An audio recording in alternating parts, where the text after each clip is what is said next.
Your $5 groceries are a lie, the corporate takeover of American farming. The $5 grocery lie. The auction hammer fell at 9 a.m. A crowd of neighbors stood silently as the last tractor rolled away, bought by a corporate bidder no one recognized. The farmer who'd worked that land for 40 years stared straight ahead. 30 acres gone in seconds. And yet, the grocery shelves in town were still lined with cheap milk, $2 bread, and $5 bags of groceries. Nothing looked broken. But behind those price tags hides a system built on bailouts, subsidies, and quiet consolidation. One that rewards the biggest players when small farms disappear. Today, we're pulling back the curtain on how those same forces are reshaping America's food supply, turning farmland into financial assets and family farmers into afterthoughts. And the real shock, you're paying for all of it, every time you shop. The crisis nobody's talking about. Across America, barns are going dark. Over the last few years, record agricultural bankruptcies have hit farming communities from Iowa to Georgia. Families who've weathered droughts, floods, and recessions are suddenly closing up shop. Not because they forgot how to farm, but because the math just doesn't work anymore. Farm debt has climbed past $500 billion, while the prices farmers get for their crops haven't kept pace. The margins were already razor thin, but now trade disruptions, frozen government programs, labor shortages, and rising costs have pushed even stable operations to the edge. It's being called a perfect storm.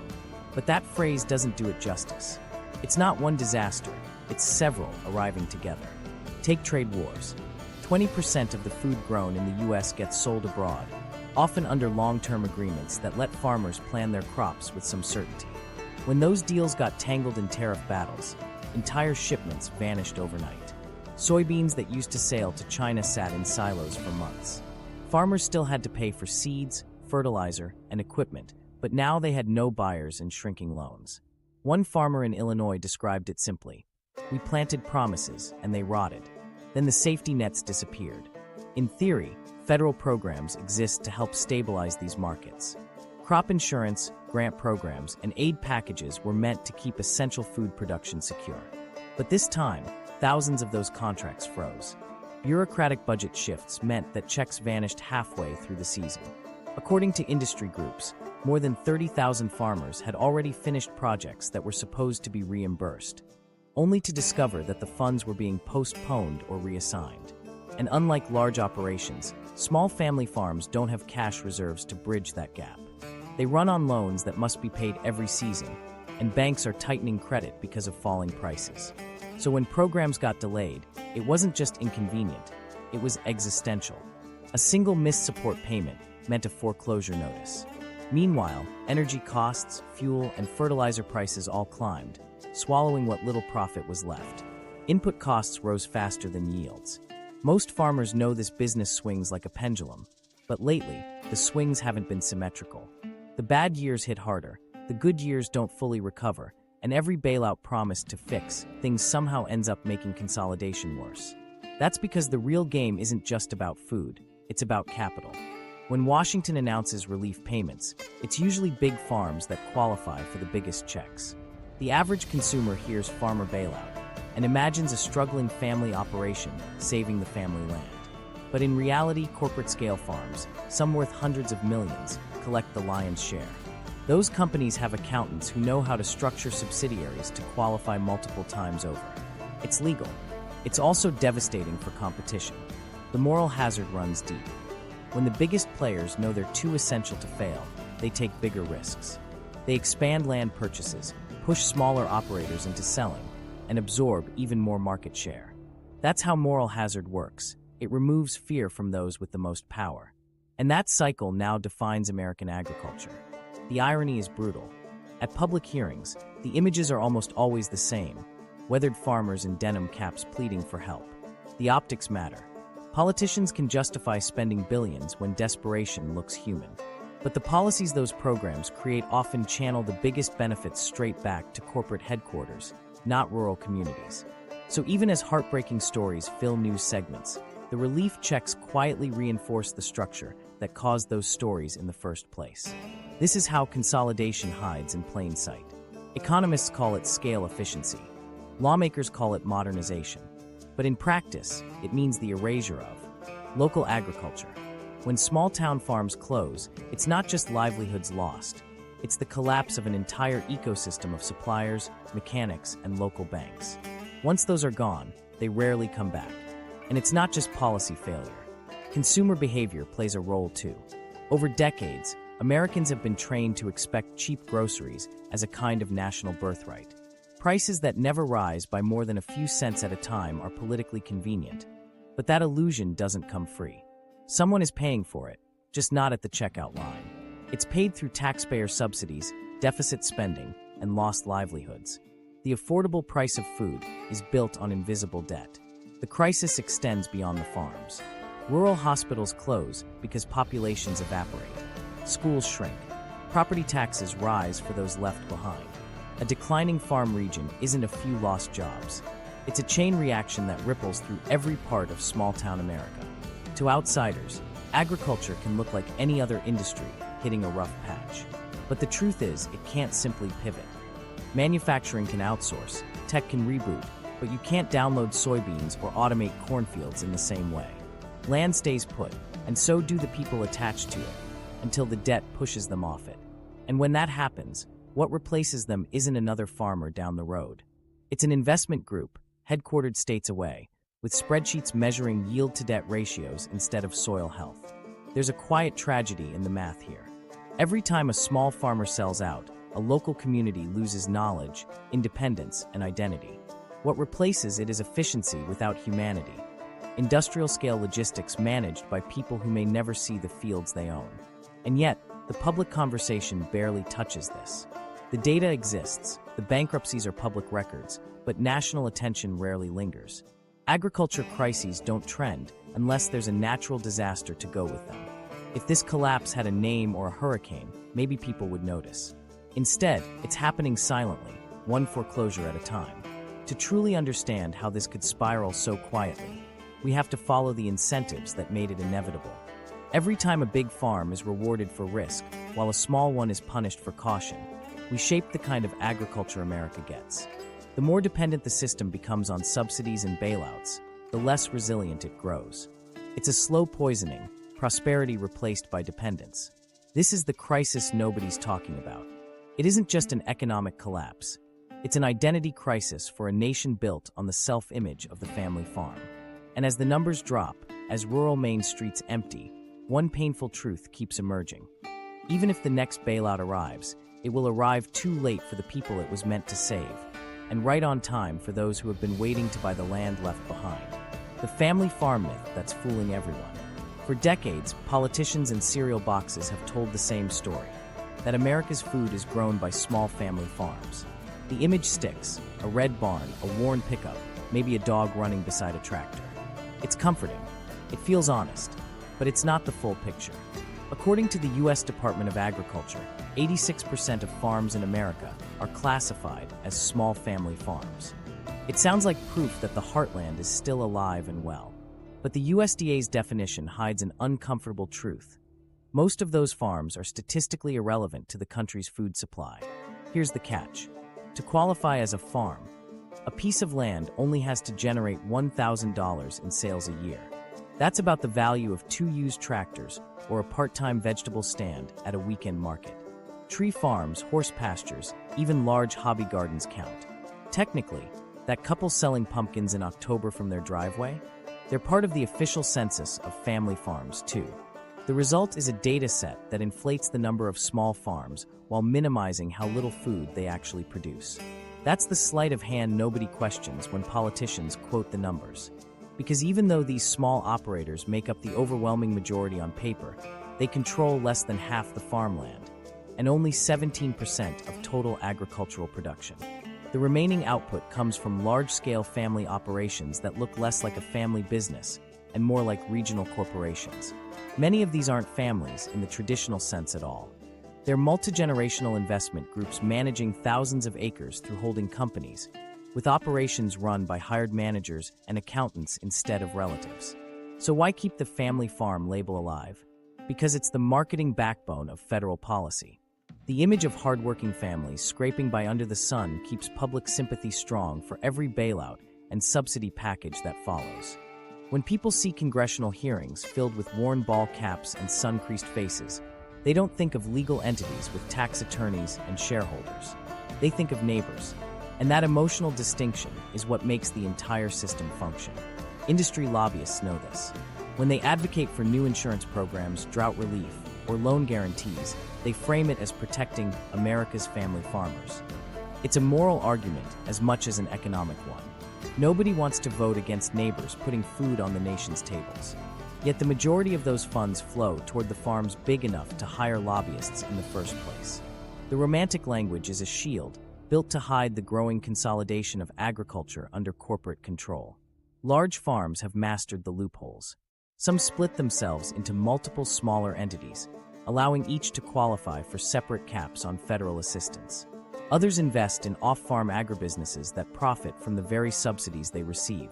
When programs are measured by number of farms supported, these fragments count individually, making the data look more democratic than it really is. Behind the curtain, a handful of massive operations dominate entire regions while still fitting neatly into the family category. The manipulation extends beyond subsidies. Land ownership records show how control has shifted toward institutional and absentee owners, people who live hundreds of miles away. Pension funds, real estate investment trusts, and private equity firms now hold tens of billions in farmland assets. But most of these entities structure ownership through single-member farm LLCs to maintain the same legal protections and tax advantages given to family operations. On paper, it still qualifies as a family farm. In reality, it's an investment portfolio managed by professionals who may have never stepped on the property. That distinction matters, because when policymakers evaluate who deserves aid, the family label creates the illusion that all farms are facing the same risks. But large institutional operators can weather bad seasons with financial reserves. They hedge commodities, lock in prices, and manage risk like investment houses. Smaller farms can't. When they collapse, their assets don't vanish, they get bought. Every failure at the bottom becomes a growth opportunity for those at the top. If this sounds familiar, it's because it mirrors what happened in banking after 2008. Too big to fail didn't stay on Wall Street. It migrated to the countryside. Agricultural policy now works like financial insurance for the biggest players, rewarding size and punishing vulnerability. Scale isn't just efficient, it's protected. The same mentality that drove consolidation in finance and tech has taken root in the soil itself. Still, the myth persists, partly because Americans want to believe it. The disappearance of the family farm isn't just economic, it's emotional. It symbolizes a loss of independence. People cling to the idea that small farms still feed the nation because letting go of that belief feels like betraying something sacred. Supermarket labels exploit that nostalgia. Words like local, family-owned, and heritage-raised cushion the truth that many of those brands trace back to conglomerates headquartered in Chicago or New York. The USDA's statistics make the illusion look comforting, but harmless. In practice, they rewrite reality. By lumping hobby operations together with producers barely staying afloat, policymakers can claim that most farms remain in family hands. Technically true, functionally misleading. That narrative hides how real rural communities are collapsing while agricultural revenue grows. The industry isn't shrinking, it's merging. Those mom-and-pop farms that still exist often lease their land to larger operators or work under contract terms that strip them of independence. They own the risks without owning the rewards. It's no accident this confusion endures. Complexity protects the beneficiaries. The public doesn't have time to study how farm classification works or trace ownership through shell companies. What they do see are headlines about supporting small farmers in hard times.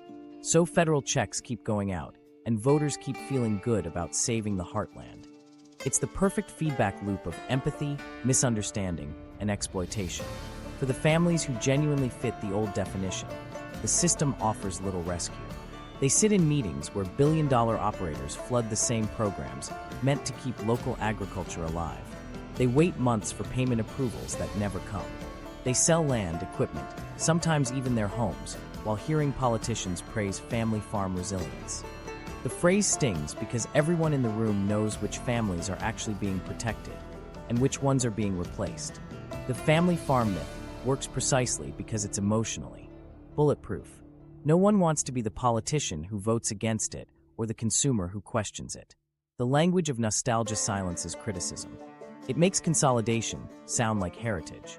And as long as that image holds, massive agribusinesses can continue gathering more land, more subsidies, and more influence, all while hiding behind the image of small-town integrity.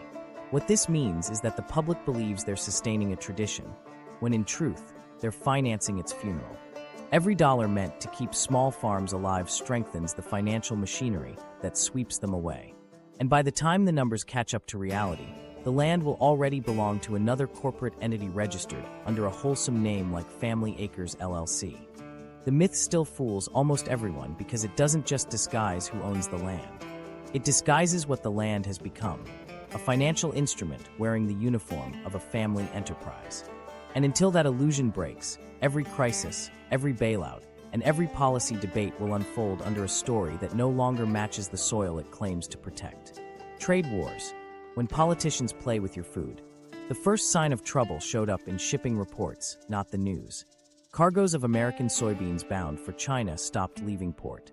Overnight, ships that once carried the backbone of Midwest agriculture sat idle, while storage bins in Iowa overflowed. Farmers stared at million-dollar harvests they couldn't sell. What began as a tariff negotiation had turned into a chokehold on an entire industry. Every year, roughly 1/5 of U.S. crops are sold abroad, mostly to Canada, Mexico, and China. Those exports aren't bonuses. They're the difference between profit and loss. Farming economies rely on routine, seasons, forecasts, and contracts that stretch months ahead. But trade wars wreck that rhythm. When tariffs hit, markets don't politely pause. They rewrite the rulebook. Competitors rush in, buyers move on, and farmers are left planting crops with no idea if anyone will want them by harvest. China used to be the largest buyer of American soybeans, a relationship worth billions of dollars annually. Then came tariffs. In a single season, Chinese purchases collapsed to nearly zero. Beijing turned instead to Brazil, whose producers seized the opportunity with speed and efficiency. American farmers assumed it was temporary, just another negotiation cycle. But China didn't come back. It built infrastructure, long-term contracts, and even financing deals to make that switch permanent. Farmers in Illinois and Nebraska watched that market evaporate for good. Behind the scenes, governments talk hard about cars, tech, and consumer goods because they play well on television. Food, though, that's sacred territory. There's an old rule that even the most stable societies are only 3 missed meals away from chaos. Every world leader knows it. They'll bargain on steel and electronics, but never hunger. Once China secured alternative food supplies, it could afford to play a much tougher political game. America, built on being the world's breadbasket, suddenly found itself holding crops nobody wanted. For farmers, timing is everything. When commodity prices crash, they can't just switch crops the next day. Seeds are ordered months in advance. Loans are based on future yield assumptions. One bad trade decision in Washington can turn into a full-scale financial crisis on the ground.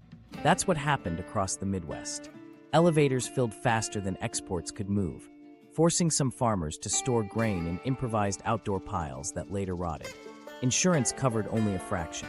The rest became write-offs that banks didn't forget. Meanwhile, the political rhetoric told another story. Officials promised compensatory aid programs, temporary relief to offset tariff losses. But those packages followed the same pattern as earlier bailouts. Large producers received the biggest checks. Smaller operations waited months, often receiving amounts so small they barely covered storage costs. By the time help arrived, many desperate farmers had already taken on new loans or started selling off equipment. The aid simply preserved the status quo, keeping big agribusiness afloat and letting small competitors drown quietly. Inside rural America, opinions split. Some farmers genuinely believed tariffs were a necessary price to force fairer trade in the long run. Others saw the situation for what it was, political theater where they played the expendable role. Among the latter, anger deepened as it became clear that politicians viewed agriculture less as an essential foundation and more as a symbolic pawn. Foreign policy gambles were being written in soybeans and corn while families waited to see whether their yields had value. What nobody from Washington seemed to grasp, or maybe they did and didn't care, is that agriculture doesn't reset easily. Once export channels move elsewhere, they rarely come back. Buyers don't like uncertainty. They prefer reliability, even at higher cost. Brazil understood this perfectly. It doubled down on production, cleared new land, and marketed itself as the steady partner the U.S. no longer seemed to be. The geopolitical damage outlasted the economic one. Rural America lost not just income, but reputation as a dependable supplier. The loss rippled outward. Equipment dealers saw orders vanish. Transport companies idled trucks. Small-town diners that served farming crews started closing earlier, then not at all. Trade wars might sound abstract when discussed on news panels, but in towns dependent on agriculture, they were visible in abandoned storefronts and half-filled silos. Every local economy tied to farming felt the whiplash. By the following season, desperation turned to strategy. Some large operations diversified into alternative crops or overseas partnerships. Others formed cooperatives to share risk. But for small producers, survival meant more debt. They refinanced at higher interest rates, betting the market would recover. It didn't. And when the second harvest came with buyers still hesitant, foreclosure notices followed. The land that had sustained generations moved quietly from families to corporations, and later from corporations to investment funds. None of it was accidental. While trade wars were framed as protecting American workers, their side effect was clearing the field, literally, for agricultural consolidation. Firms with access to credit and lobbying influence could treat the chaos as a shopping spree. Prices for distressed farmland dipped. Institutional buyers swooped in. Smaller operations fighting to hold on had no leverage. Each trade policy shift acted like a controlled demolition, knocking out the weak and leaving the strong richer. Political leaders called it temporary pain. But pain concentrated on one group and profit concentrated on another isn't temporary, it's transfer. Each round of tit-for-tat tariffs solidified power in fewer hands. And those who wrote the rules knew it. Agricultural committees filled with executives, not field workers, drafted the fine print of relief packages. The outcome was predictable. The very crisis caused by trade policy became the justification for expanding subsidies that favored the largest players. There's a grim efficiency to how these cycles repeat. Disruption creates dependency, dependency invites consolidation, and consolidation demands more protection from disruption. By the time the average consumer hears about farmer relief, the beneficiaries have already hedged their losses. That's the quiet genius of how modern agriculture absorbs political risk. It passes it downstream until it lands on the people least able to bear it. To the average shopper, global trade feels distant. Groceries still appear stocked, prices stable. But that illusion hides fragility. Every tariff, every retaliatory tax, every broken contract pushes the system closer to volatility. A single harvest season can now swing based on diplomatic tweets, not rainfall. The volatility that used to belong only to Wall Street has migrated to the wheat field. And while countries like China steadily secure food independence, the United States risks surrendering its agricultural resilience for short-term political optics. No nation stays powerful when it outsources its food security to financial speculation. The trade wars proved that global supply chains for food can be weaponized, and that the people caught in the crossfire are always the smallest farmers. One Illinois grower summed it up. "We didn't lose a market. We gave it away." That line captures more than frustration, it's recognition. Trade policy turned farms into bargaining chips. And even when tariffs eased, the damage had already reshaped who controls American agriculture. Trade wars were supposed to level the playing field. Instead, they tilted it permanently, paving the way for a future where farmland serves investors first and families last. The government programs that disappeared overnight. The paperwork was already filed, the seeds already in the ground. Then, without warning, the letter arrived. Program suspended until further notice. For thousands of farmers, that single sentence meant financial freefall. They'd done everything required by federal guidelines, borrowed money based on guaranteed grants, and made improvements that were supposed to be reimbursed. But when those programs froze last year, the payments simply stopped. 30,000 contracts locked in limbo. For smaller farms, that wasn't bureaucracy, it was bankruptcy. According to a Bloomberg law investigation, the freeze wasn't caused by some budget meltdown. Funding wasn't gone. It was reallocated. Old programs were being phased out just as new ones were scheduled to begin. But those replacement programs wouldn't launch until the following fiscal cycle. It was a timing gap, one of those administrative transitions that sounds harmless on paper. In practice, it created a vacuum that swallowed an entire season's income. Big farms could delay projects or bridge the gap with credit. But small operators can't pause spring. If they miss planting season, they don't just lose revenue. They lose everything. One Wisconsin farmer explained it bluntly. "We finished the soil conservation improvements they asked for. The check was supposed to come that month. It still hasn't. Without those funds, banks classified his loan as high risk. Interest rates spiked overnight. When he asked for an extension, the loan officer showed him a spreadsheet. No program, no collateral. Within 6 months, the farm he'd inherited from his grandfather was listed for sale. That was the hidden cruelty of the freeze. It punished compliance. These weren't reckless borrowers demanding new money. They were people who had already delivered on federal commitments. By pausing payments mid-project, the system converted loyalty into liability. And when those operators failed, it cleared space for the financial players waiting in the wings to buy discounted land. Meanwhile, Washington called it a temporary interruption. Officials promised that once the new initiatives launched next year, everyone would benefit. But next year might as well have been another century to farmers running on seasonal cash flow. Agriculture doesn't have a pause button. Bills don't stop. Equipment contracts, insurance, fertilizer, fuel, all keep coming due. So, small farms fell behind while the largest ones shifted schedules, shuffled paperwork, and waited. For them, the delay just looked like another administration cycle. The scale of the freeze stunned even industry veterans. Over 30,000 signed agreements suspended across multiple agencies. The National Sustainable Agriculture Coalition called the move unprecedented procedural failure, but also pointed out something more revealing. Despite the freeze, total government spending on agriculture was actually increasing. The money didn't vanish, it moved. Subsidies for crop insurance, reference prices, and commodity support were being expanded elsewhere, mainly to programs structured around volume thresholds that only large producers could reach. That gap, old aid gone, new aid delayed, became a filter. It quietly squeezed out smaller operations that couldn't endure 3 months of negative cash flow, leaving behind the entities robust enough to survive. And those survivors would then qualify for the next wave of incentives. It was consolidation disguised as modernization. Inside the USDA, the change was framed as a shift toward efficiency and streamlined oversight. But in the field, it looked like sabotage.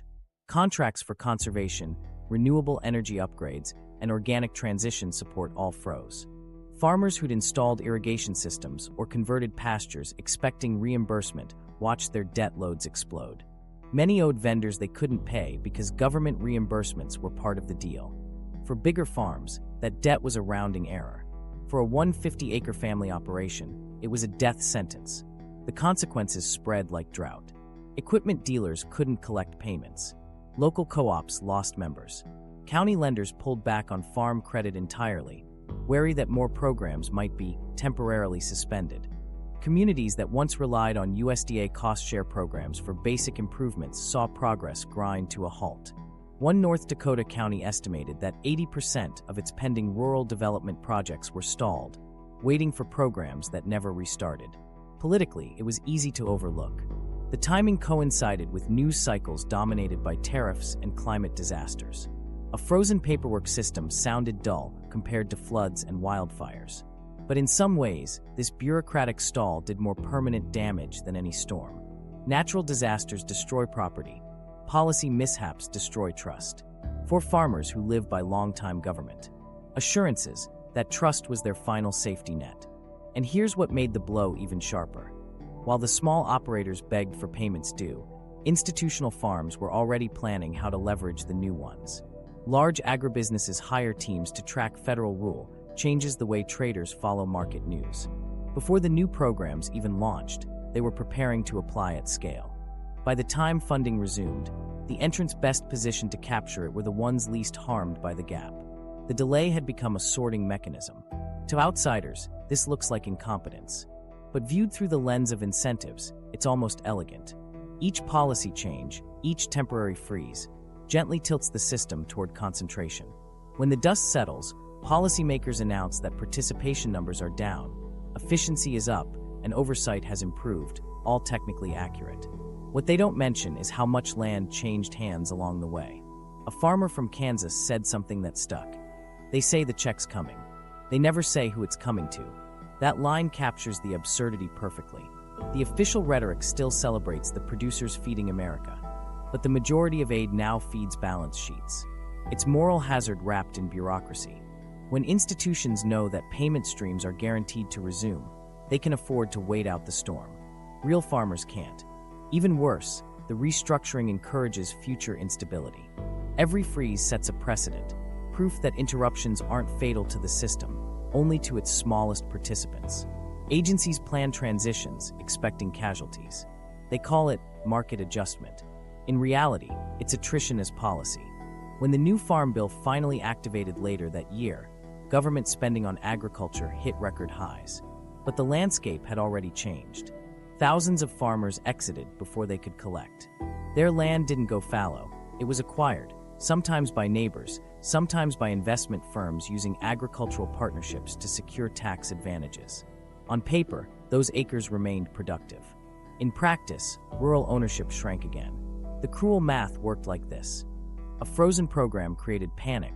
Panic forced sales. Sales reduced competition, and reduced competition justified larger aid packages for the survivors. The very moment meant to protect farmers had become the catalyst for wiping many of them out. In every congressional hearing that followed, officials insisted the transition would improve resilience. Technically, yes, the system became more resilient for those big enough to endure mismanagement.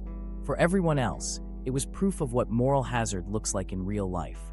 A world where policy failure becomes a profit model. That's the quiet story behind the paperwork headlines. One gap, one freeze, and tens of thousands of livelihoods erased. For the professionals managing billions in farmland assets, the chaos was temporary. For the families who lost everything between fiscal years, it was permanent. The programs came back eventually, just in time for a new class of farmers to cash the checks that belonged to someone else. The labor crisis nobody wants to discuss. Every harvest season, the same question hangs over entire regions of America. Who's going to pick the crops? The problem isn't new, but it's reached a breaking point. Agriculture runs on labor that most Americans don't see, and even fewer want to do. The long hours, extreme weather, and pay that often falls below minimum wage make it one of the least attractive fields in the country. Yet the entire food supply depends on it. According to investigations by the Economic Policy Institute, about 70% of farms audited were found violating wage and hour laws. That number sounds outrageous until you realize how easily it happens. Farm work is often contracted through labor brokers who hire crews for a season, pay by output instead of hours, and move on. Picking fruit, pulling weeds, or cutting lettuce isn't paid by the clock. It's paid by the box, the crate, or the pound. That system can be brutally efficient, but it also hides exploitation inside independent contracting. One apple picker described it simply. If you don't move fast, you don't eat. Because payment is tied to performance, slow days mean half wages. Add in unpaid travel times, waiting hours, and unclear deductions for equipment or housing, and plenty of crews end up earning less than the legal minimum. But it's technically allowed. The legal distinction between a contractor and an employee becomes the loophole that defines the whole modern farm economy. This flexibility benefits large operations. They avoid payroll taxes, insurance costs, and liability. Contractors take on all the risk, injury, illness, and inconsistent pay. For the farm owners, it creates a workforce that can expand or shrink overnight depending on market prices. For the workers, it's precarious. Survival. The irony is, even this fragile labor model has started cracking. Heightened immigration enforcement has cut off much of the undocumented labor pool that made such systems viable. For decades, farms quietly relied on migrants willing to endure tough conditions for steady seasonal pay. When enforcement increased, those workers vanished almost instantly. Crops that needed picking rotted in the fields. Farmers who had voted enthusiastically for tougher immigration policy suddenly faced empty buses on harvest day. To outsiders, that might look poetic, policy coming full circle. But in practice, it's chaos. The same regulations that squeezed out cheap labor left no plan for replacing it. Domestic recruitment drives brought minimal results. Younger Americans didn't flood into fields for 12-hour shifts in 90-degree heat. especially not for piece rate pay that barely covers gas. Farmers doubled wages in some cases, but it still wasn't enough. The labor supply had never been about wages alone. It was about availability, housing, and a lifestyle few Americans were willing or able to return to. With workers scarce and costs rising, many farms turned toward mechanization. But not every crop can be automated. Tomatoes bruise, citrus trees differ in height, and hand-picking berries remains more efficient than machines in most terrains. Technology helps, but it doesn't solve the timing. When harvesting windows close in days instead of weeks, missing workers mean permanent losses. For small operations, that kind of loss doesn't just hurt profits, it kills the next season's loan prospects. Banks see risk, and credit lines disappear. Even the farms that survived adapted in morally questionable ways. Labor contractors evolved to exploit new guest worker programs designed to fill seasonal shortages legally. These programs allowed foreign workers temporary visas under strict rules. Employer-provided housing, minimum pay rates, return tickets. On paper, the setup looked fairer. In reality, oversight was thin, and lawsuits quickly piled up over withheld passports, stolen wages, and threats of deportation for speaking out. A fresh legal label didn't make the system ethical. It just made it bureaucratic. Inside rural towns, quiet tension grew. Longtime residents saw labor camps and buses full of foreign workers arrive again, now under official visas instead of underground networks. Businesses depended on them, yet resentment simmered. Many locals blamed outsiders even as their groceries, restaurants, and schools relied on that labor to survive. The debate wasn't only economic, it was cultural. Rural identity clashed with the unavoidable truth that survival demanded immigration. Meanwhile, policymakers framed the problem as a question of efficiency. Some proposed more automation funding. Others floated tax breaks for hiring domestically. But none addressed the root issue. The agriculture system is built on cheap, replaceable labor. Remove it, and the cost structure collapses. Keep it, and exploitation continues. It's an impossible equation because the entire pricing model for American food hinges on somebody else absorbing the pain. What makes this especially ironic is who supported the laws enforcing the crackdown. Many rural counties that rely on farm labor overwhelmingly voted for policies promising strict immigration controls. On paper, those policies aligned with cultural preference. In practice, they cut the workforce that kept farms alive. What felt like a victory during campaign season turned into panic at planting time. Farmers found themselves debating whether to lobby for reforms they'd once condemned. A few tried experimenting with hybrid models, higher wages, profit sharing, year-round contracts. The results were mixed. Those who paid fairly either passed costs to consumers or dropped out of competitive markets entirely. Supermarkets and commodity buyers still demanded the lowest possible prices. Ethical farms couldn't compete with operations that skirted rules through contracting layers. The system punished honesty the same way it punished caution. Meanwhile, data from the Department of Labor showed wage violations increasing even as the workforce declined. Enforcement simply couldn't keep up. Many laborers worked one season and moved on, leaving no trace for investigators. By the time complaints surfaced, the contractors were gone or rebranded under new names. Fines, when issued, were laughably small, just another cost of doing business. All of this reveals a deeper truth about American agriculture. The crisis isn't just about who grows food, but who picks it. A farm can own state-of-the-art machinery and thousands of acres, but without human hands, it stops being a farm. When policymakers design trade wars and tax laws without considering labor, they're ignoring the actual foundation of the entire system.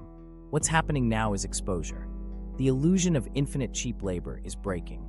Farmers who once dismissed labor concerns as someone else's problem now face the consequences firsthand.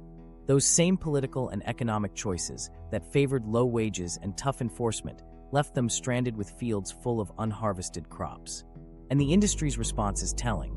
Rather than rethink the model, it doubles down, pushing for mechanized solutions, expanded visas, and corporate-scale growth to absorb increased costs.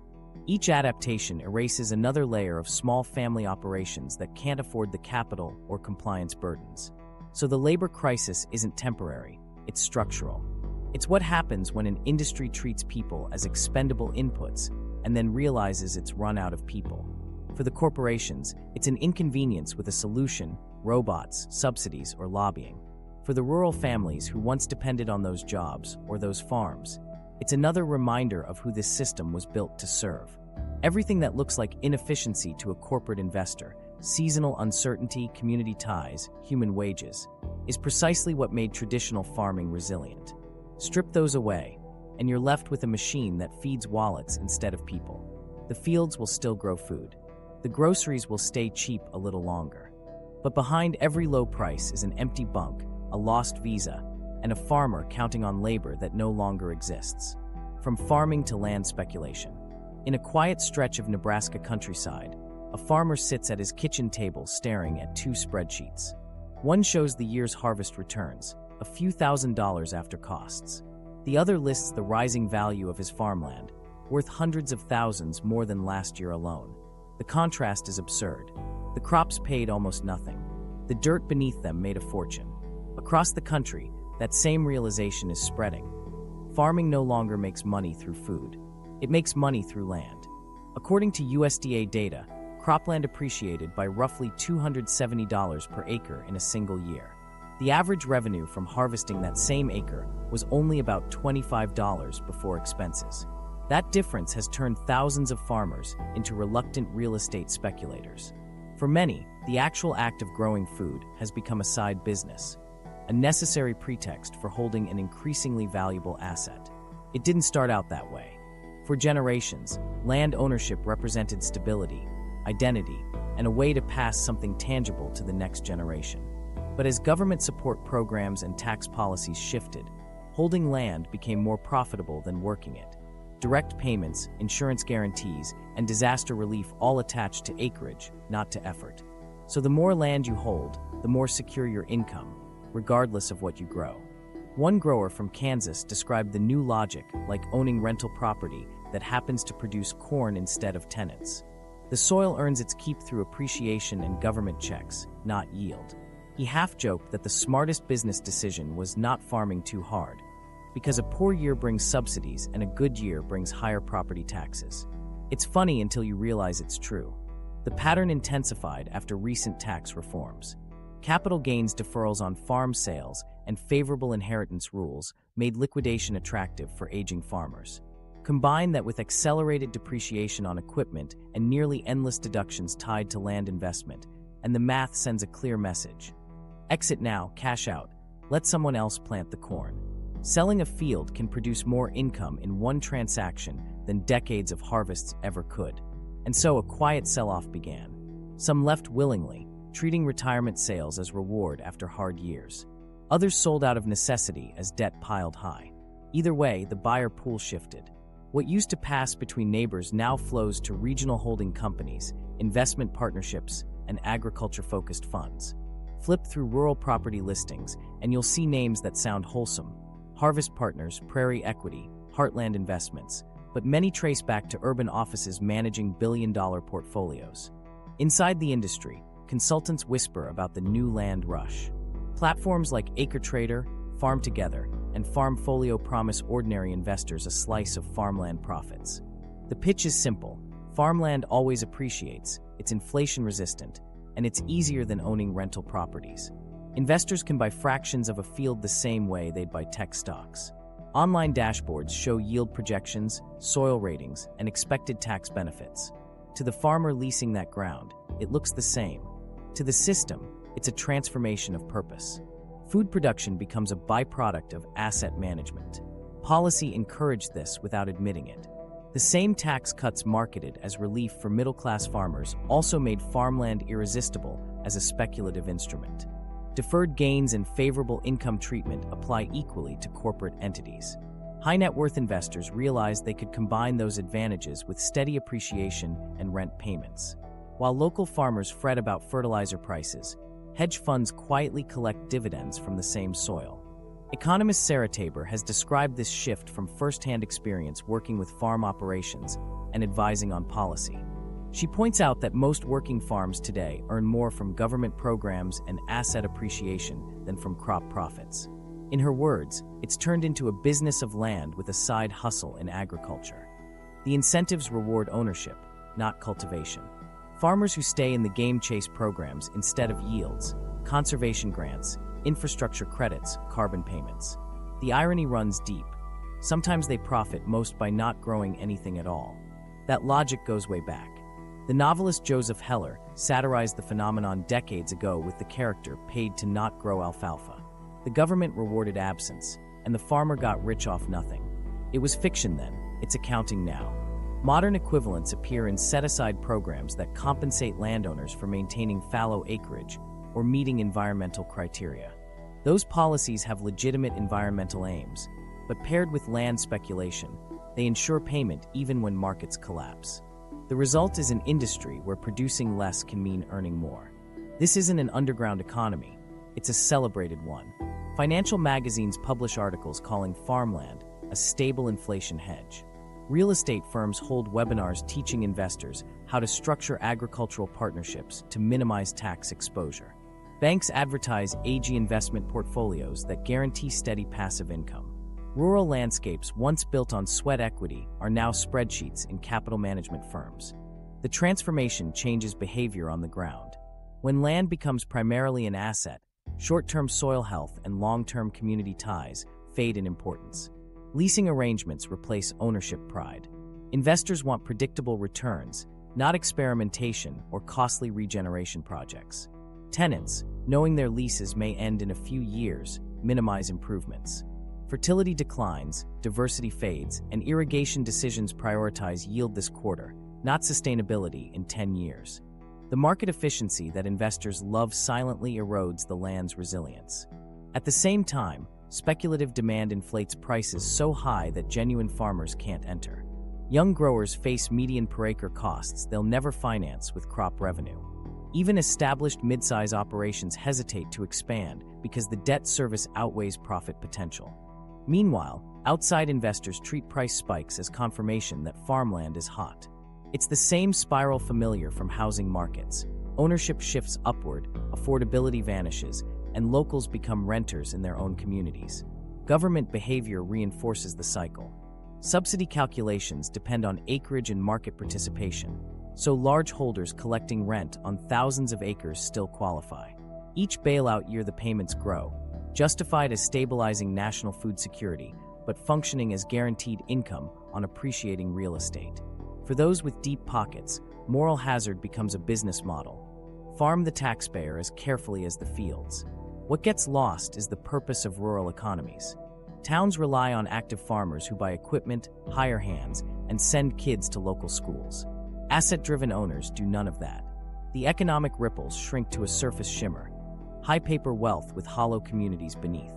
Cafes close, schools merge, and the stories that once defined those counties become marketing copy on investment websites. This quiet transformation explains why national headlines can tout record farm income even as individual farmers vanish. The number looks good because appreciation counts as income. It's the same illusion that made the 2008 housing bubble look like prosperity, until the wrong people owned all the houses. Now it's happening in fields instead of suburbs.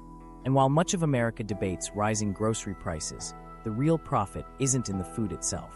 It's in the appreciation of the land under it, subsidized by policies meant to protect agriculture.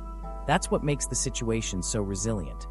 Every inefficiency can be reframed as incentive. Droughts trigger insurance payouts. Trade disruptions drive up subsidy checks. Frozen programs accelerate consolidation, raising asset values again. The wheel spins, always upward, for those who hold title. In the end, the line between farmer and landlord has blurred beyond recognition. Many of the people now called farmers manage property portfolios. They measure success in return on investment, not yield per acre. When markets crash, bailouts cushion the fall. When they boom, valuations soar. Either way, the same acres appreciate. What began as a tradition of cultivation has become an economy of speculation. The land still produces food because it must. Those harvests maintain the story that keeps subsidies flowing. But beneath that thin layer of crops is a market designed to profit from ownership, not effort. And as long as soil can earn more sitting still than being worked, the transformation from farm to financial instrument will keep spreading, acre by acre, until rural America is less an agricultural landscape than a ledger of appreciating assets in someone else's portfolio. Wall Street discovers dirt. The first investors to notice weren't farmers. They were hedge fund analysts reading soil reports like stock charts. Farmland had all the properties of a perfect asset. It produced steady returns, barely correlated with market swings, and carried sentimental value that disguised its financial potential.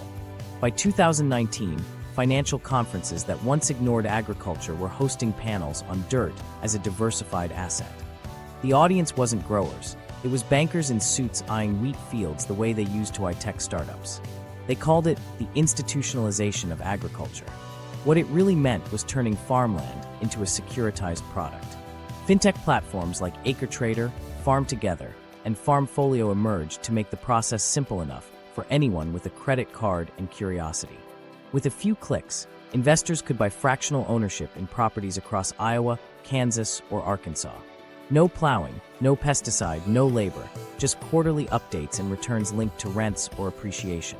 The marketing compared farmland's performance to the S&P 500, boasting that soil outperformed stocks nearly every decade since the 199s. For Wall Street, this wasn't about food at all.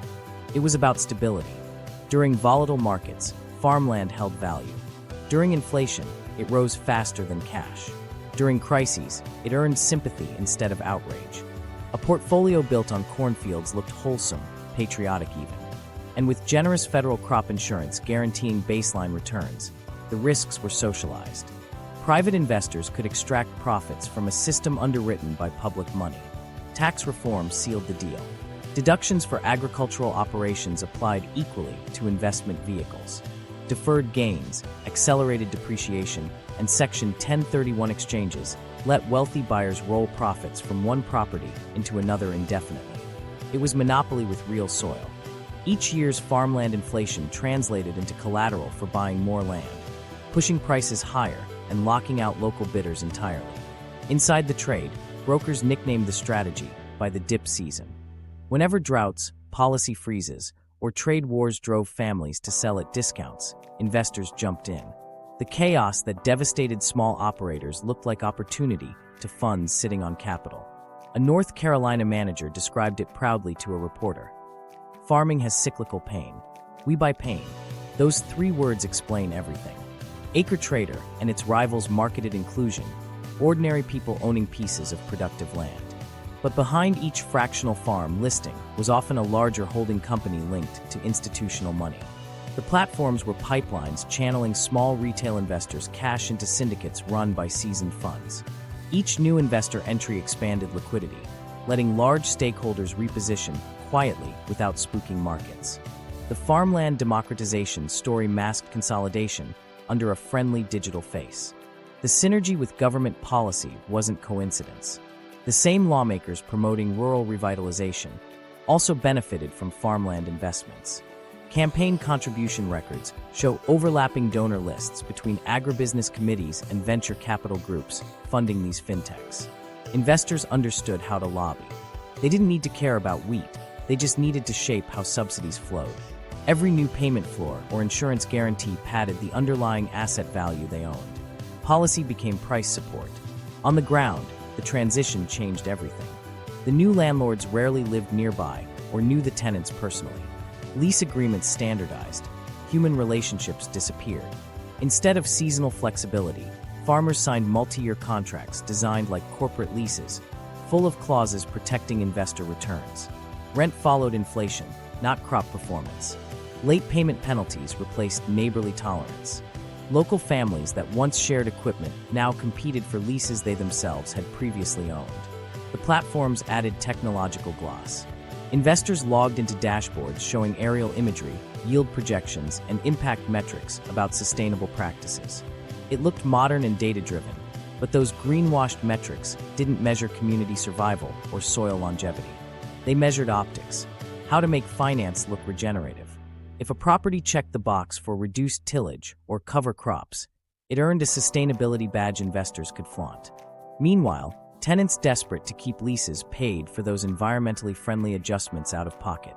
As more funds entered, valuations soared. Between 2002 and 2023, Midwest farmland prices rose by double digits each year.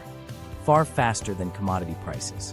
Local banks couldn't match the cash offers from equity-backed buyers who treated farmland like a hedge fund apartment building. Even conservative pension funds joined. The Iowa Public, Employees' Retirement System, Harvard's endowment, and Canadian sovereign funds all acquired massive tracts across the plains.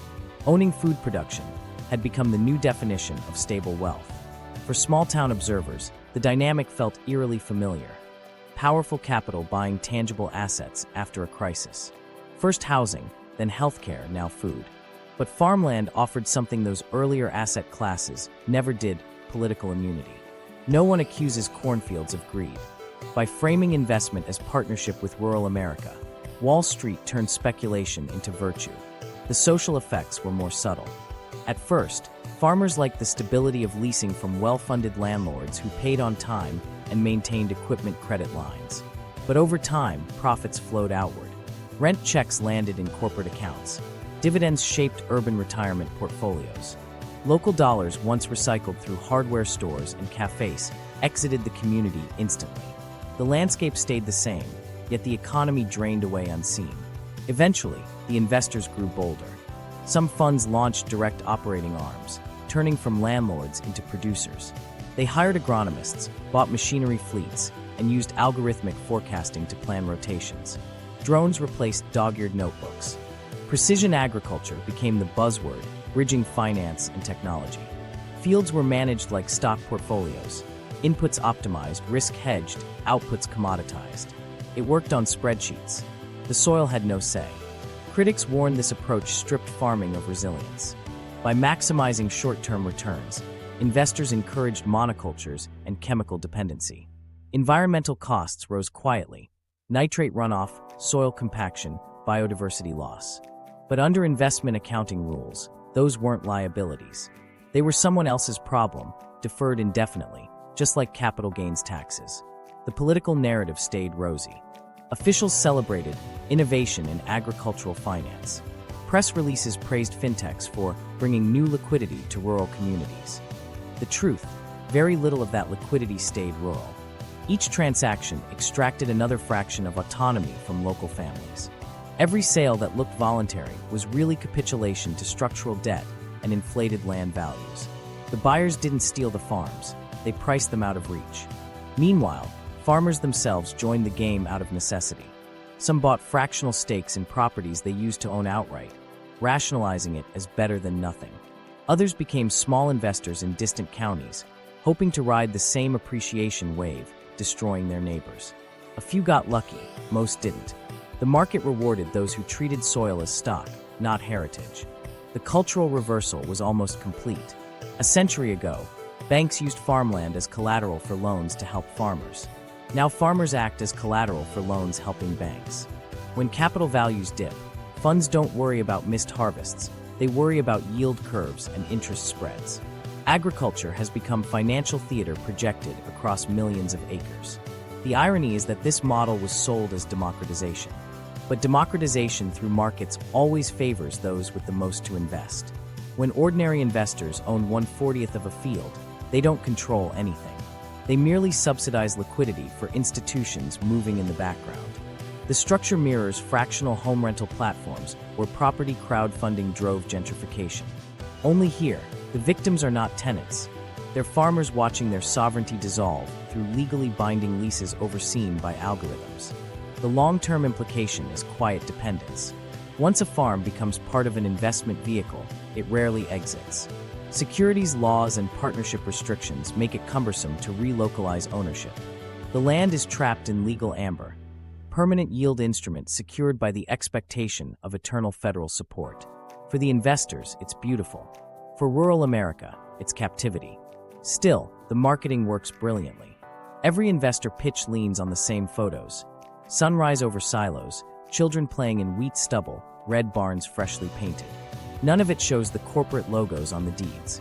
The imagery preserves the illusion that family farming thrives, when in fact the industry has been sliced into digital shares traded like tech stock derivatives. Behind each wholesome scene is a capitalization table describing who really owns the harvest. In congressional hearings, representatives highlight these fintechs as examples of public-private partnership. Regulators smile at the innovation, while ignoring how easily such structures hide concentrated power. Because once agriculture transforms into financial product, traditional oversight loses grip. Price manipulation, insider knowledge of subsidy changes, even local zoning, all become revenue streams for those who control information before anyone else. Markets call it sophistication. Farmers call it theft. The ultimate question is what happens when ownership so detached from production controls an essential resource. History offers warnings. When housing turned speculative, affordability vanished. When healthcare went corporate, costs exploded. When education became an investment product, student debt followed. For food, the stakes are higher. You can forego an apartment upgrade or delay a doctor visit, but you can't pause eating. Wall Street insists its involvement adds efficiency. Maybe. But efficiency for investors rarely means security for citizens. The farmland now underpinning investment portfolios isn't feeding local economies. It's feeding dividends. The dirt didn't change, but the purpose did. And once an asset gains ticker symbol status, it stops belonging to anyone who can touch it. If you've ever wondered why cheap groceries coexist with headlines about billion-dollar farm profits, this is why. The profits don't come from food. They come from ownership of the ground beneath it, optimized, tokenized, and insured by taxpayers. Rural life has become a derivative play. Its seasons charted on investor dashboards, its people folded into performance metrics. Wall Street didn't just discover dirt, it monetized it, and in doing so, quietly bought the foundation of everyone's next meal. The bailout that makes everything worse. When the relief checks finally arrived, they didn't land where most people imagined. The news cameras showed worried farmers in plaid shirts talking about losing everything. But when the Treasury deposits cleared, the biggest numbers went somewhere else, to sprawling agribusinesses with accountants who'd already prepared for another windfall. The bailout meant to save American farming had quietly become its most efficient consolidator. Between 2019 and 2023, government data showed that just 7% of farms collected nearly 2/3 of all agricultural financial assistance. Those figures weren't hidden in fine print, they were published in plain sight. But while headlines celebrated billions to support the heartland, the fine print defined farms broadly enough to include corporate entities with hundreds of employees. The same policies meant to keep families on their land ended up enlarging the ones who didn't need saving. Here's how the math works. Assistance is typically capped per eligible farm, but eligibility can be multiplied. Large operations split themselves into numerous subsidiaries, each with a slightly different management structure or geographic address. On paper, each qualifies separately. A single corporation spread across multiple counties can legally claim millions, more than any family holding a few hundred acres. It's not fraud, it's strategy. The rules invite it, and every bailout reinforces how profitable compliance can be. For small producers, that reality is crushing.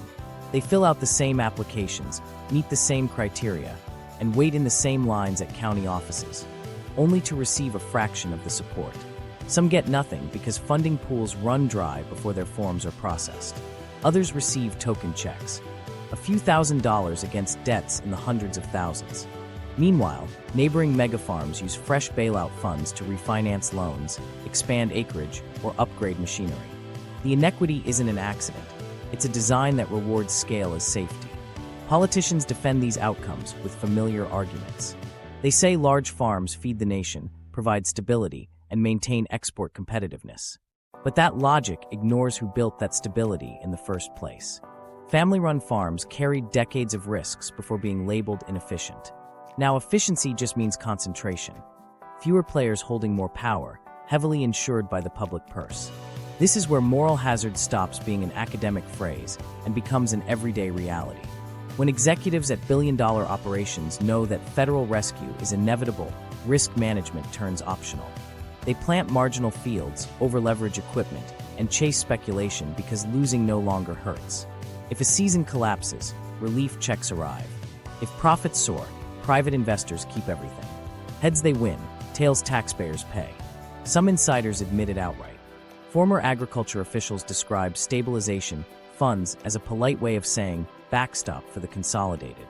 During internal meetings, staffers call large producers anchor operators, too crucial to fail without shaking prices nationwide. That label protects them from normal market discipline. The industry's most powerful entities have learned to lobby not for rules that avert crises, but for crises that guarantee payouts. For smaller farmers, every new round of relief feels like a replay of the same bad script. A disaster, an emergency package, brief hope, then increased consolidation. It's a loop that converts catastrophe into currency. Each time land values tick higher because government programs insulate the largest owners. Nearby families find themselves priced out of expansion or even survival.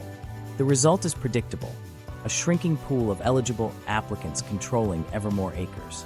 Many rural communities see it plainly, but can't stop it. At local meetings, county agents explain that they must follow federal guidelines. Everyone nods politely, knowing those guidelines favor paperwork over people. Farmers whisper to each other that bailouts are just corporate welfare, but no one dares reject them. If they don't apply, they lose twice, once from the crisis, and again from watching competitors grow richer. So even when they despise the system, they play along, trapped inside the very dependency they resent. The philosophical rot of this arrangement shows up in language. Words like assistance and support suggest charity, but in practice, they're investments into the most efficient consolidation engine in the modern economy. Bailouts promise equality, they deliver hierarchy. And unlike typical welfare programs, these payouts scale upward. The more acres you control, the more the system insists you must succeed, which ensures that failure happens almost exclusively to those with the least cushion. Consider the paradox. Every public statement emphasizes saving family agriculture. Yet each bailout cycle ends with fewer family farms. The money doesn't revive the past, it subsidizes its disappearance. The national press rarely connects those dots because visually, the story still looks authentic. There are still barns, tractors, and men in dusty overalls at the press conference. The difference is ownership. The land behind them might belong to a holding company registered in another state. The cultural image remains, even after the reality has been sold. No one captured this absurdity better than Joseph Heller in that passage about Major Major's father. The man made his fortune not by growing crops, but by not growing them, getting paid for every bushel he didn't raise. Decades later, the satire reads like policy documentation. Modern farmers receive conservation payments, set-aside incentives, and price loss reimbursements that function almost identically. The less they produce under market stress, the more safety nets compensate them. If Heller exaggerated, today's ledgers corrected him. The moral hazard stretches beyond economics. When assistance becomes expectation, innovation slows. Why invest in soil regeneration or alternative crops when predictable subsidies guarantee minimum income? Why risk experimentation if government checks replace resilience? The incentive to adapt vanishes. And so, an industry defined by self-reliance drifts into institutional dependence. Its entrepreneurial spirit outsourced to bureaucrats and investors. Inside farming circles, people speak openly about who the bailouts really serve. It's not us, one operator told a regional paper. It's the ones with lawyers. He meant the organizations wired into Washington committees, those capable of meeting compliance audits that ordinary farmers can't afford to fail. Programs designed to help the weakest inherently reward the strongest, simply because survival during delays demands resources.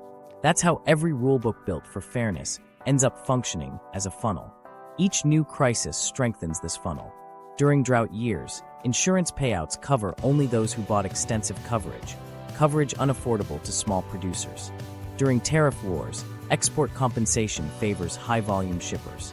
When pandemics or supply shocks hit, agencies base aid on previous yield data. Bigger harvests, bigger checks. It's mathematics wearing the costume of compassion. To justify these programs, policymakers often highlight national food security. They warn that without stabilization funds, America risks shortages. It's an effective argument because hunger terrifies. But the shortage narrative serves a different purpose. It frames consolidation as patriotism. Saving giant operations becomes synonymous with feeding the nation. In the process, moral categories collapse, and corporate welfare gains the moral cover of necessity. The public usually plays along, partly out of ignorance, partly out of misplaced guilt. When city dwellers hear farmer aid, they picture neighbors keeping the grocery shelves full, not conglomerates submitting online forms for automated transfers. The simplicity of that mistake keeps the system immune from outrage. Nobody protests bailouts when they sound like groceries. But within the markets, everyone understands. Institutional investors time their acquisitions around these relief cycles.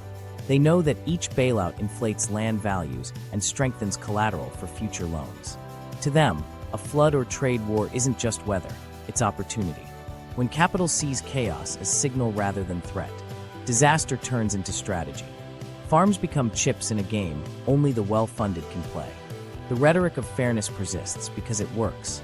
Government spokespeople describe payments as temporary lifelines.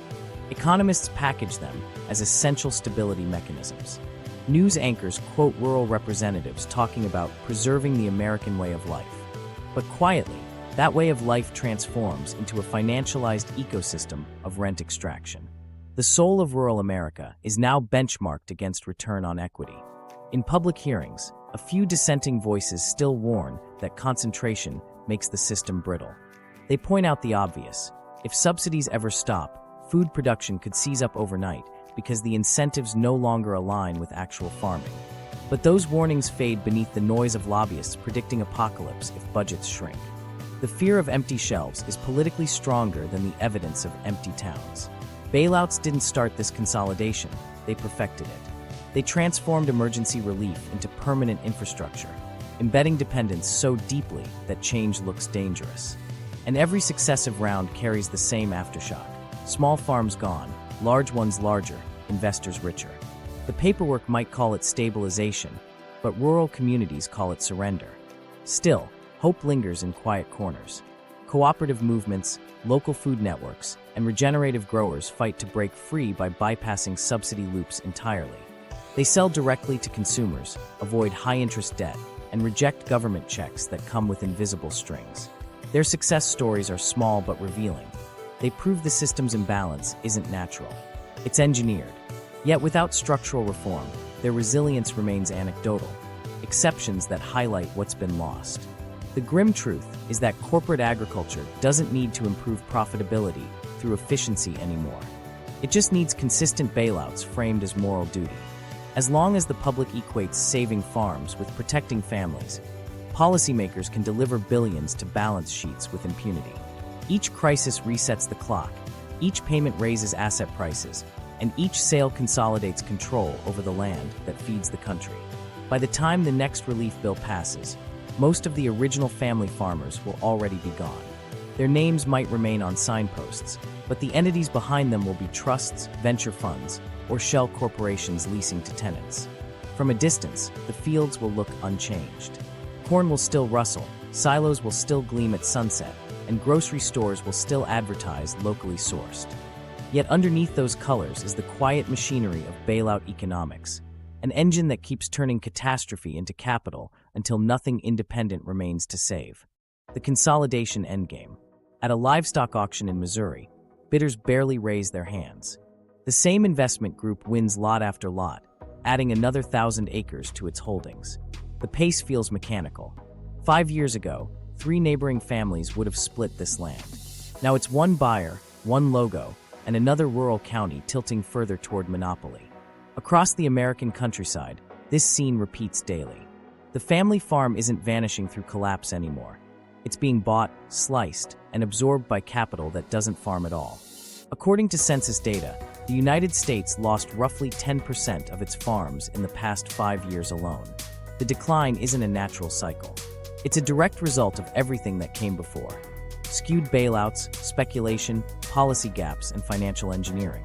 When small operators fail, the land doesn't lie dormant, it consolidates. And each consolidation changes the balance of power. With fewer owners controlling more acres, influence flows upward like groundwater into the same wells: corporations, investment firms, and institutional landlords. The disappearance of small farms has measurable consequences beyond nostalgia. Studies tracking rural economies show that counties dominated by large-scale agriculture have lower local multipliers. Money doesn't circulate, it evacuates. Local mechanics close. Seed suppliers move to regional centers. Banks merge or vanish, their small loans deemed uneconomical. These areas still produce record yields, but the wealth they generate leaves instantly, wired to distant cities or offshore accounts. It's an efficient system that produces abundance without prosperity. Consolidation also rewires politics. Lobbying power doesn't just scale linearly with revenue, it compounds. A family farmer might meet a congressman once at a county fair. A corporate farm owner sits at the same policy table every season. Each acre means more subsidy leverage, more say in regulation, and more ability to bend definitions in their favor. That influence ensures every new farm bill preserves the same weight distribution. Heavy benefits at the top, trickle-down crumbs below. The result is agriculture governed by those best equipped to exploit it. Inside Washington, agricultural lobbying ranks among the most sophisticated industries. Trade associations employ armies of lawyers who understand every subsection of subsidy law. Their job isn't to prevent crises. It's to guarantee profitable outcomes when crises arrive. In the 2023 session alone, agribusiness groups filed thousands of lobbying disclosures targeting crop insurance rules, tax incentives, and environmental credits. Each term sounds technical. Collectively, they dictate who survives. The smallest farmers, often without representation, become collateral language in bills they'll never read. What makes this power consolidation so resilient is its invisibility. The countryside doesn't look corporate. Red barns still line highways, tractors still trace familiar fields, church signs still announce pancake breakfasts. But peek at the county assessor's database, and a different picture appears. Parcels registered under LLCs, holding companies, and trusts. Ownership has evaporated into paperwork. The names sound harmless: Cedar Valley Holdings, Prairie View Partners. Few realize those entities belong to pension funds or real estate conglomerates. Even local lenders can't always trace the chain without corporate registries. The moral consequences reach deeper than economics. When farming becomes anonymous, accountability fades. Environmental missteps, once punished by community shame, now dissolve in corporate distance. A neighbor spreading fertilizer too close to a creek would face gossip and pressure. A management firm doing the same hides behind hired contractors. Responsibility diffuses until it means nothing, except for measurable yield and market value. The shift from stewardship to governance by spreadsheet changes how land is treated, and ultimately, what it can produce. The next evolution after consolidation is vertical integration. Agribusiness giants no longer just grow. They own processing, distribution, and even grocery brands. From seed genetics to supermarket shelves, control runs seamless. It's the same concentration pattern seen in tech and energy, platform dominance dressed as efficiency. A handful of conglomerates determine not only how food is produced, but how it's priced and perceived. Farmers become subcontractors, bound by contracts that dictate what to plant, when to sell, and at what price. In some regions, a single company's approval determines creditworthiness. Independence exists only as branding. Investment firms view this integration as risk management. Controlling every link of production ensures predictable returns. But for consumers and communities, it's fragility masquerading as safety. A blight in one supplier or a shipping disruption anywhere in the chain can ripple through supermarkets nationwide.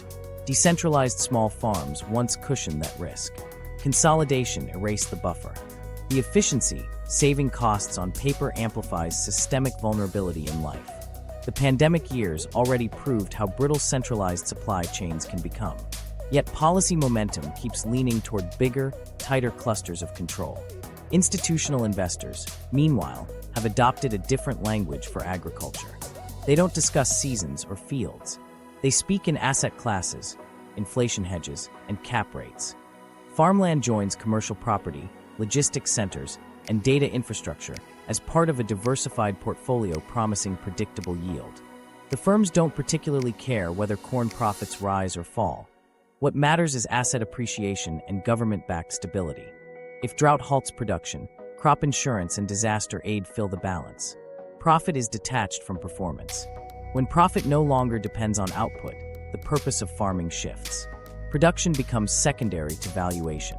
Landowners benefit more when scarcity inflates prices than when abundance lowers them.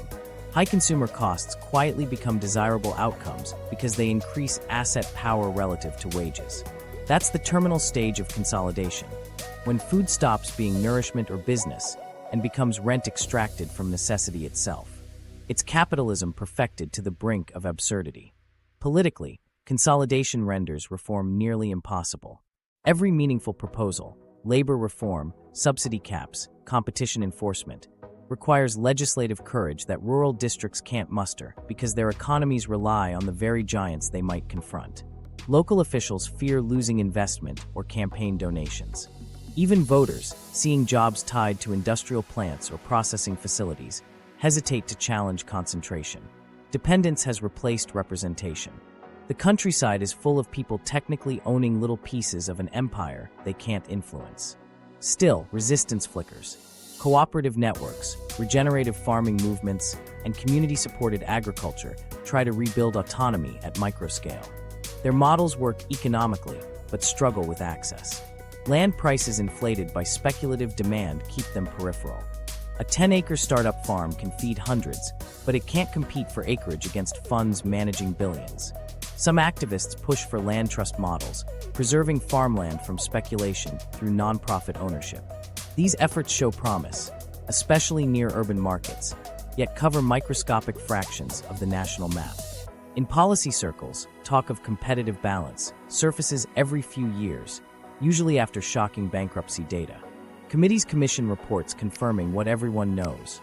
Ownership concentration is accelerating. Those reports gather dust while lobbyists craft new language to justify additional support programs, arguing that scale ensures national food security. The same argument used to rationalize bailouts now protects their structural continuation. Each attempt at reform feeds the very logic it opposes. Meanwhile, generational turnover accelerates the trend. The average American farmer is approaching 60 years old. Many successors choose different careers, unwilling to inherit debt disguised as heritage. When estates transfer, capital gains deferments encourage outright sale rather than operation. Buyers with liquidity, usually investment groups, sweep in. Within a decade, millions of acres will change hands through inheritance transitions, the largest ownership shift since the Dust Bowl. The question isn't whether consolidation will continue. It's how far until it culminates in outright monopolization. Already, the top 10% of farms control more than 70% of sales revenue. Analysts predict that within another 10 years, a fifth of all productive farmland could lie in institutional portfolios. That milestone would mark the point of no return, when agriculture no longer functions as an industry, but as a managed asset base akin to utilities. At that level, food policy becomes financial policy. Adjusting interest rates or tax codes would affect grocery prices as directly as rainfall once did. The social cost is harder to quantify. In towns hollowed by land consolidation, identity phrase, schools shrink until closures merge communities 40 miles apart. Volunteer fire departments fold. Churches lose congregations. Civic organizations vanish with members who leave for cities. What remains are skeleton economies supported by seasonal work, logistics warehouses, and the symbolic nostalgia of harvest festivals sponsored by companies that replaced the farmers. Pride turns bittersweet, cultural heritage maintained by those left to witness its decline. For consumers far from those towns, the first tangible sign will be in choice. As production consolidates, diversity disappears. Fewer seed varieties, fewer regional foods, fewer competing prices. Shelf abundance masks uniform control. Organic carrots, budget pasta, high-protein cereals, different labels, same parent companies. Once exclusivity becomes total, the illusion of competition persists only for marketing's sake. Economically, it becomes a toll gate. Consumers paying rent to the same owners through dozens of brand identities. Environmental sustainability suffers the same fate. Large consolidated systems may boast efficiency, but depend on homogenization, vast monocultures requiring uniform inputs. Such systems resist ecological complexity, which is slow and uncertain. Small diversified farms, capable of adapting to local conditions, once maintained soil health through variety. Consolidation replaces ecosystem intelligence with predictive algorithms. The data may optimize yields temporarily, but it can't regenerate topsoil or biodiversity lost under uniform management. The next crisis, climatic or financial, will reveal how brittle a perfectly optimized system can be. The psychological toll on remaining farmers might be greatest of all. They operate inside a paradox. Dependent on corporations they oppose, idolized publicly, yet marginalized privately. Bank loans demand policies from processors. Processors demand consistency. Customers demand low prices. And all three demand participation in programs designed for larger entities. The myth of the independent farmer survives mostly in advertising. Real independence resembles self-employment inside a monopoly, freedom in name, confinement in function. In cultural memory, America built itself around land ownership as citizenship's foundation. 40 acres and a mule wasn't just a promise of wealth, it was a promise of belonging. The modern consolidation reverses that equation. Land ownership now concentrates so densely that millions exist in the landscape without belonging to it. Agrarian liberty, once the country's moral backbone, morphs into tenancy by contract. The power once distributed across kitchen table decisions now flows through conference calls among investors overseas. This shift affects democracy itself. When government policies primarily serve property, and property rests with a shrinking elite, representational fairness shrinks accordingly. Rural votes elect officials funded by agribusiness, ensuring legislation reflects capital's needs. Those same officials then present subsidies as moral duties, deflecting scrutiny by invoking tradition. What looks like nostalgic protection of farmers functions as modern protection of investors. The language of the heartland has become a mask for shareholder value. Analysts sometimes argue that consolidation is inevitable, that economies of scale make it the natural endpoint of agricultural evolution. That argument mistakes policy for physics.